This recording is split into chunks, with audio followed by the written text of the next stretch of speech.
Alright everybody, so you guys know I love buck knives, and this one is very special. It's part of the Legacy collection, and this particular knife can only be purchased this year. At least that's what I understand anyways. It was released this year, and it's going to be produced for this year and this year alone. It is a special edition. I thought it would be numbered, but it's not. But it still makes it just as special anyways, and just as cool. So let's talk blades, everybody. That's what we're into today.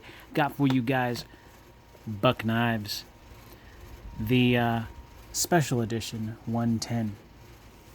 And like I said, it is part of the Legacy collection, so you're going to get this really fancy box. So it's going to have this sleeve. This is buck knives, limited edition. Let's see if there's anything else. Maybe if I flip it upside down. No. Okay, well, it's the 110 folder, but it's different. This one is pretty nice, actually. I'm going to open it up. And, of course, I'm going to go ahead and I'm going to read this out here. So it says, with over a century of experience, we've instilled a legacy of self-reliance by building knives that prevail through generations. This piece stands as a testament to our enduring craftsmanship and is backed by for life by our famous Buck Knives Forever warranty. Excuse me. Really awesome stuff.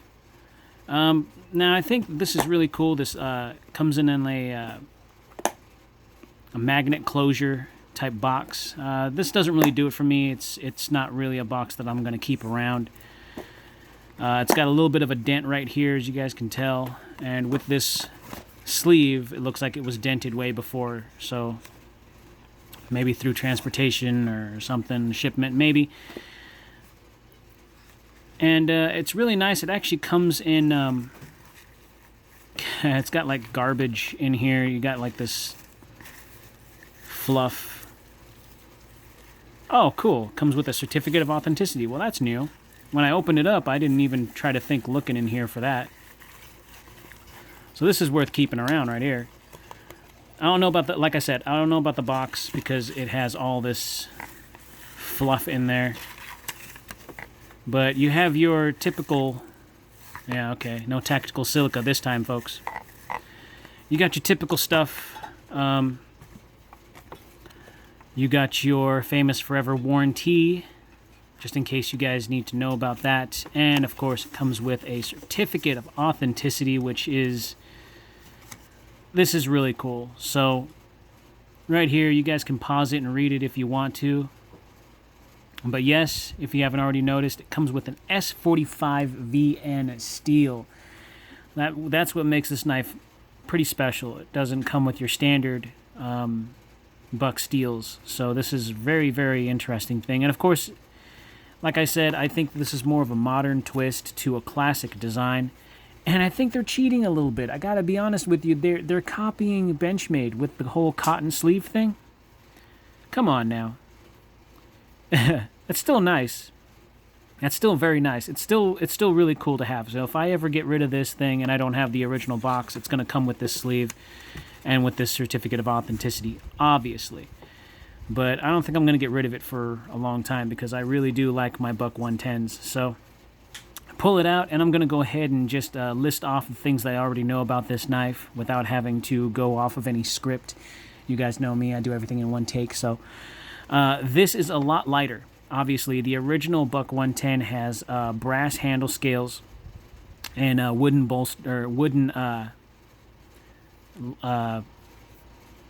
handle scales.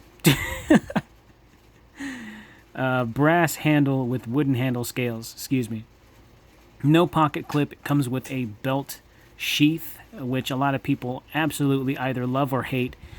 And it weighs like a brick. This is aluminum. It's anodized gray aluminum. And instead of a pinned design, this is a screwed design. So everything's screwed together. So that's really different of Buck to do.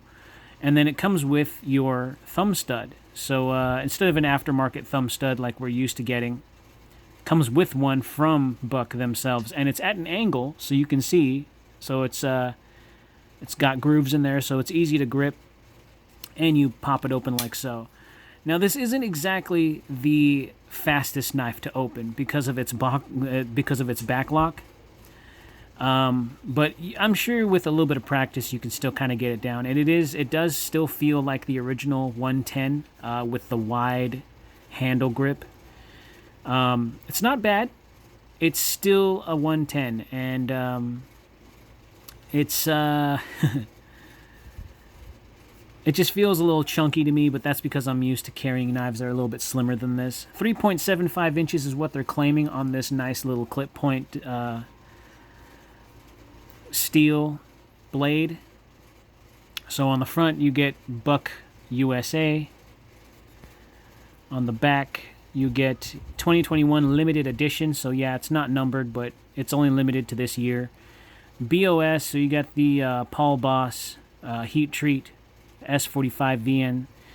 It's very nice. I believe it's pretty damn sharp, but as it came to me, if you look right here, it looks like there's a little bit of burr right there, and I can actually feel it with the skin of my thumb right here. It's and that wasn't by me. That was how it came to me. I'm not going to be too worried about that. I'm sure I can take that out.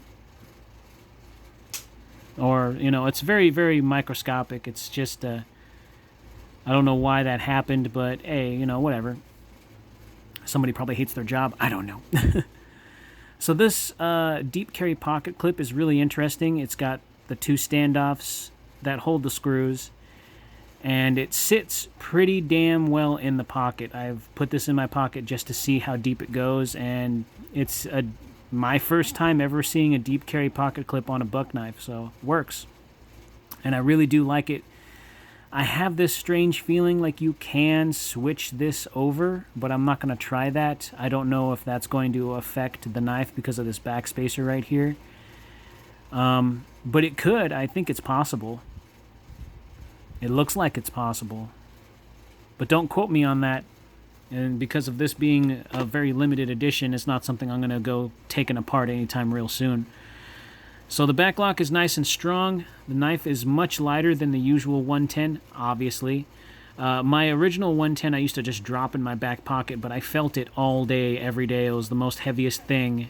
And heavy knives don't bother me. It was just that one, when I had it in my back pocket, I was like, damn, it felt like my pants were falling off a little bit because of how heavy the damn thing was. But tried and true, it's a very, very ageless design, at least for me anyways. And I really enjoyed it, but I stopped carrying it because of that. I gave one away. One broke on me one day when I was actually trying to see how well it would hold together with the construction. I purposely broke that one, but they were easy to replace. They were $20-$30 at most, and I probably should have posted a video on that. That was actually really fun to do, because it was so easy to just go to my local Lowe's or Home Depot and pick up another Buck 110 for, like I said, $20-$30, so it wasn't that bad. But this is actually different because it is the original 110 design, but with a deep carry pocket clip, screw design. You got your marble carbon fiber handle scales on there, which is actually quite attractive, I'd say the least. And the handle just feels the same. It's really good. Now, the only thing that I have to get used to, because I'm so used to ball bearings and phosphor bronze bushings and all the smooth opening stuff, you got to get used to this. So as I'm opening it, you kind of have to give a little bit of a risk. See, I'm flipping it. It's not really doing anything. But opening it nice and slow works just fine. My only gripe with this is, I don't know. I think they probably could have done something different with the pivot to make this not so difficult to open up. But you know what? We're so used to the ball bearings and all the other smooth opening stuff. So this knife, after a while of doing this, opening it and closing it, I'm sure I'll get right back into the it and just opening it and closing it like normal. It is a two-handed closer. Obviously, you could still close this with one hand, I'm sure. By what I used to do is I used to go to the bottom of this, push this down, and then push the spine of this up against my thigh or up against my leg, and then I just close it one-handed like that, as you know, and that worked fine for a long time. I used to do that a lot, so used to closing it that way, but I haven't carried one of these in, I want to say, what, 6 years at least, give or take, around about like 5-6 years since the last time I carried a 110. But this is actually really nice. I'd be a little bit more cautious if this was numbered, but it's not. So, but it being limited to, you know, production for this year is still really cool. I really think that Buck has really stepped up their game a little bit. Even with the fact that they changed the pin construction to screw construction, big thumbs up to Buck on that. I really think that that's a huge step forward. Lighter design with the aluminum handle scales, fantastic, with the carbon fibers, really handsome. And then, of course, on top of that, maybe if they change their pivot just a tad. But then again, I think it would compromise the lock somehow, you know. I'm not a really big knife geek on how those things would work. I mean, there are designers out there that make things happen that are just, they blow you away, you know. But with the 110, a really timeless design like this, 3.75 inches is a lot of blade. And with it being S45 VN, this will be a great slicer and a knife that'll last you. Keep a decent edge on there for a decent amount of time. And it just being a really attractive clip point, you can't really go wrong. You know, it's so weird not seeing the nail nick on here, you know? I'm so used to seeing that, even with it having the aftermarket thumb stud, which this one comes straight from Buck. So it's very special to see that on here. And it looks like to me that it is possibly removable. If you see that little hole right there, it looks like if you take maybe like a small hex, you could probably remove this. But why would you? There's no nail nick. I'd keep it on there if I were you. I don't even know what it looks like under there. It might be a big gaping hole for all I know. I really don't know. I'm not going to try it. But as I'm looking, it looks like it's held on there the same way the others are. So, I don't know.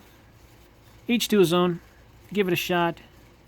Check it out. Check one out. These aren't cheap, to be frankly honest with you guys. The price tag on this knife is around about $200. If you go to the actual Buck website, it runs for $249.99, I believe. So for a knife that runs for a little over $200, this is more, to me, of a collector piece. But would I use it? Oh, you know I would, because I don't beat on my knives. So if I use this thing, I'd carry it for a little bit, use it lightly, cut with it, and then I'd, you know, put it to the side if I know that I don't want to carry something so pretty. And if I fall in love with it, which I know I'm pretty much going to, I'm going to not want to carry it as an EDC all the time, but it's still a nice thing to have on you. More for morale purposes, I guess. But I really do like it. So we'll go ahead and get into the specs of this bad boy for you guys today. I'm going to try and move some of this stuff out of the way so it's, you know, not too distracting. Get into the length of the knife as well as the weight and all that good and happy jargon. So the length on this blade comes in at almost 4 inches. That's a pretty big knife. 3 3/4 on my measuring tape. But from the pivot, you got about a 4-inch reach with a cutting edge of 3 3/8. And, you know, with the reach and everything, 3 3/4 total blade length. With the blade and handle, you're looking at 8.5 inches overall, and if just in your pocket, you're looking at a good, I want to say about 5 inches, but 4 7/8. All right. Like I said, this is an old-fashioned kind of knife, so opening it up isn't going to be the fastest way to open it. But I'm sure getting used to it, you'll be able to flick it open and all that. This is still brand new, so. And closing it one-handed isn't too hard. The more you play with your knives, the more familiar you get with them, and the better you get with how you can open them and close them and all this good and happy fancy stuff, you know? So keep that in mind. Just keep that in mind for all you people out there who are like, I don't know if I can go back to the old ways. Well, the old ways are kind of more modern. Take a look at this one. This isn't that bad. Just give it a shot, man. All right, so I'm going to go ahead and get into the weight of the knife. for a limited production, it's still pretty nice. This isn't a knife that isn't made to just sit on a mantle. This thing is built to be used. So I freaking love that about Buck. They still keep to that, and I love it. So coming in at, wow, all right, so 4.74 ounces, so just under 5 ounces, which is my sweet spot. Everybody knows that I like to keep things around about 5 ounces. So that's actually really good. And the width. Now, I know this is something that hasn't changed, but, you know, still got to put it on the channel, right? So at the handle, you're looking at a 15.0, and at the blade, you're looking at a 2.7. Still a little bit on the original side, and that's just fine. All right, so I'm going to go ahead and cut some paper with it to show you guys how sharp this damn thing is. Sometimes, and I say this lightly, sometimes when I get a buck knife, even the original ones, they're not all sharpened the same. And I think that's due to the fact that everything from Buck is hand-assembled at a certain point, because it just feels like that, at least from the Bucks that I've handled anyways. So go ahead and, wow. This thing is ridiculously sharp. It just flew past that paper. All right, so a $200 knife. This thing is razor sharp. So yeah, it's pretty damn dangerous. Buck 110, man. Some good stuff. And here's a thing that I'm not used to. It doesn't have the number 110 on there. It just says Buck USA. And it obviously doesn't have the year symbol on there because it already has the year stamped on there, 2021 limited edition for this year only. So still really good stuff. Yeah, this is a fantastic knife. I'm going to tell you right now, I think I'm going to start carrying this even if it's for a couple of days, because now that I've seen how sharp this thing is, I'm very, very interested in seeing how it's going to carry in my pocket, just, you know, jingle, jangle, jangle. So, all in all, is it worth $200? Well, because of the fact that it's only released for this year, I want to say it is. Blade HQ has it for $200 or $199. You still got to add tax and shipping and all that. But if you go to the actual Buck website for being $250, that's still a bit steep, but I think it's still worth it because this knife, after this year, will no longer be in production. Like I said, that's what I'm told. I could be wrong. But you can still get it on the secondary market. If you guys are wanting to wait till you get a used one, I'd say go for it. I mean, this knife is good either way. Brand new, if you're a knife collector, if this is something that you're going to be interested in, I'd say pick one up because I don't know when they're going to stop production on these knives exactly this year. But for it being a limited edition, this is something that you want to get your hands on while the, you know, strike the iron while it's still hot type thing. And me being a fan of the Buck 110, this was something that I knew I really wanted. I still don't have an automatic Buck 110. I know where to get one, but I don't know if I want to spend the money. The automatic Buck 110s are very, very expensive. I think the last one I saw was between $300 and $400. And just to have one in my collection, knowing I can't even carry it around, makes it even more less me wanting to get one because it would just sit in my collection. That's a pretty decent amount of money that you're just throwing away. So I would love to get one in my collection that isn't used in good condition, but I don't know. I'll keep that pedestal up. And I still got another Buck 110 I gotta, you know, repair because of the ram horn being a little bit slightly warped, which a commenter brought to my attention, and thank you very much for that. I know exactly what to do to fix it now. So anyways, I think I'm done rambling. This Buck 110 special edition, would I suggest it? Yeah, I do. I do recommend it to anybody who is in love with their 110s. Grab one while you still can, at least for this year anyways. All right, everybody. So that does it for this knife. Go ahead and slash that like button, stab that subscribe, slice that bell icon so you guys are notified anytime that I post new stuff. And in these craziest of times, everybody please be kind, be safe, carry responsibly, and I'll see you all awesome people in the next video.